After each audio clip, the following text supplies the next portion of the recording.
आज हमने एक ही रायता बनाया है लेकिन दो अलग टेक्सचर में। आप सोचिए कौन सा बेहतर लगेगा। मखाने का रायता, मखाना कैल्शियम, फाइबर और एंटीऑक्सीडेंट से भरपूर होता है, इसलिए यह हेल्दी भी है और समर में कर्ड के साथ बहुत ही कूलिंग इफेक्ट देता है। हमने लिया है दही, नॉर्मल दही है, आप घर की जमी दही ले सकते हैं या बाहर से भी दही ला सकते हैं। आज मैंने इंडियन कर्ड जो बाहर मिलता है उससे बनाया है।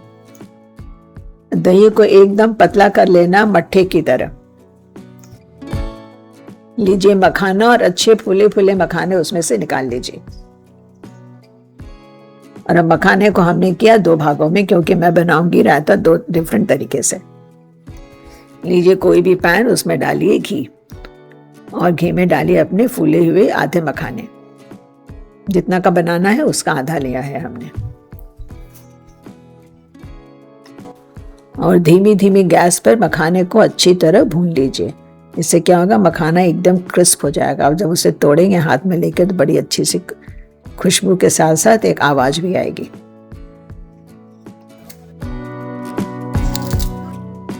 और अब लीजिए दही जिसे हमने पतला कर दिया मट्ठे की तरह, और इसमें डालिए नमक और काला नमक। और नमक काला नमक डालने के बाद हम इसे दो भागों में बांट देंगे, क्योंकि हमें बनाना है दो तरह से रायता।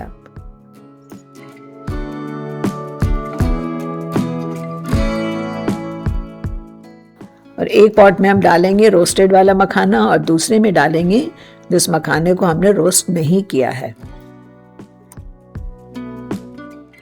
और डालने के बाद एक बहुत इंपॉर्टेंट चीज ध्यान रखिएगा, इसे फ्रिज में रख के कम से कम 5-6 घंटे इसे भीगने दीजिए। और जब मखाना पूरा उसमें अच्छी तरह भीग जाता है तभी इस रायते का पूरा टेस्ट आता है। तो मैं क्या करती हूँ, अगर सुबह की पार्टी है तो रात को भिगो के रख दिया, और अगर शाम की पार्टी है तो मैं सुबह भिगो देती हूँ। आप तुरंत भी भिगो के खा सकते हैं, लेकिन उतनी अच्छी तरह मखाने के अंदर में मट्ठा नहीं जा पाएगा। देखिए आपको देखकर ही समझ में आ जाएगा कौन सा रोस्टेड वाला है और कौन सा अनरोस्टेड है। उसका क्रीमी टेक्सचर ही अलग हो जाता है। रोस्टेड मखाना के रायते में हल्का सा नटी फ्लेवर आता है और खाने में थोड़ा अलग टेक्सचर होता है। वहीं अनरोस्टेड मखाना दही में बहुत सॉफ्ट हो जाता है, रायता बहुत ज़्यादा सफ़ेद लगता है, क्रीमी और देखने में बहुत सुंदर लगता है।